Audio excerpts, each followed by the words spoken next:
आप सुन रहे हैं विचित्र कहानियाँ। स्वागत करते हैं दोस्तों आपका हमारे चैनल विचित्र कहानियाँ में। आज हम सुनने वाले हैं मेरी खुद की आप बीती कहानी। दोस्तों, मेरा नाम रविंद्र चौधरी है और मैं मध्य प्रदेश का रहने वाला हूँ। दोस्तों, मैंने मेरे घर वालों के साथ जो घटना घटी वो आप सभी को सुनाने जा रहा हूँ।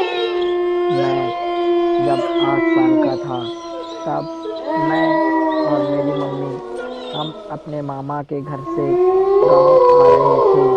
तभी हमें आते वक्त अंधेरा हो गया। शाम का टाइम था। मैं और मेरी मम्मी रास्ते पर चले जा रहे थे। अभी हम थोड़ी दूर चले ही थे कि एक घना सा जंगल वाला रास्ता आ पड़ा।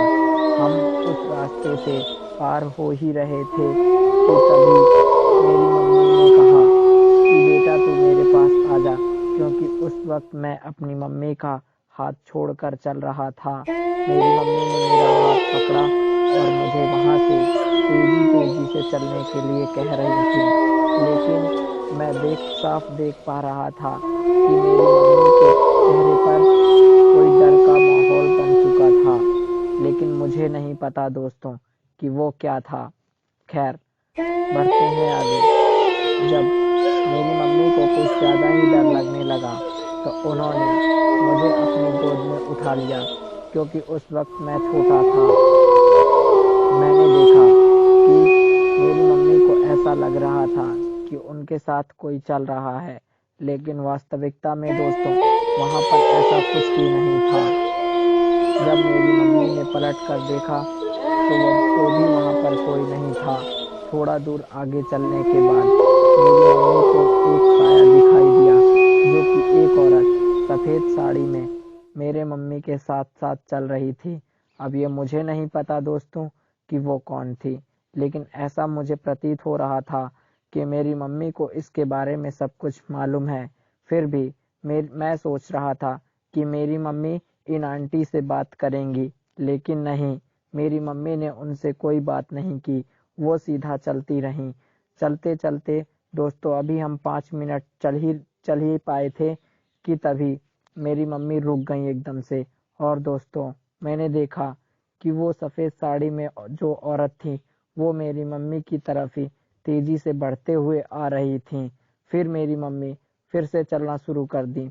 लेकिन मेरी मम्मी जब चल रही थी तो ऐसा लग रहा था कि वो डर के मारे कांप रही हैं। और मुझे भी कुछ ज्यादा ही डर लग रहा था, क्योंकि मुझे इसके बारे में ज्यादा मालूम नहीं।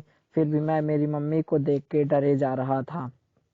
मैंने देखा कि वो औरत मेरी मम्मी के पास आई और उसने मेरी मम्मी से पूछा कि बेटा, तुम इतनी रात गए यहाँ क्यों आई हो?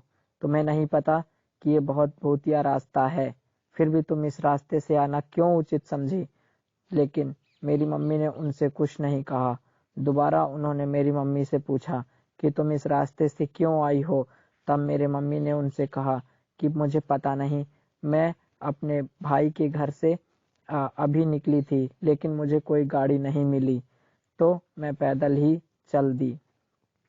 खैर, उन्होंने कहा कि तुम जल्दी से यहाँ से निकल जाओ, जितना जल्दी बच सकते हो बच के निकल जाओ। ऐसा सुनते ही मेरी मम्मी वहां से तेजी तेजी निकलने लगी। लेकिन मुझे लग रहा था कि मेरी मम्मी को इनके बारे में कुछ पता है। वो जब वहां से बाहर निकली और हम जब बाहर निकल गए, तब मेरी माँ ने मेरे को गोद से उतारा और फिर मेरी उंगली पकड़कर चलने लगी। जब हम अपने घर पहुंचे तो उन्होंने ये सारी कहानी मेरे पापा को और मेरे घर वालों को बताई। जब मेरे घर वालों को ये सब कहानी बताई तो मेरी मम्मी ने मुझे ऐसा कुछ भी नहीं बताया, क्योंकि वो सोच रही थी कहीं मैं डर ना जाऊं। लेकिन उसके बाद मेरी दादी ने बताया कि उस रास्ते पर आज से 3 साल पहले एक औरत उसी रास्ते से गुजर रही थी। जब वो औरत उसी रास्ते से गुजर रही थी तो कुछ गुंडों ने उसे घेर कर वहीं उसको मार दिया।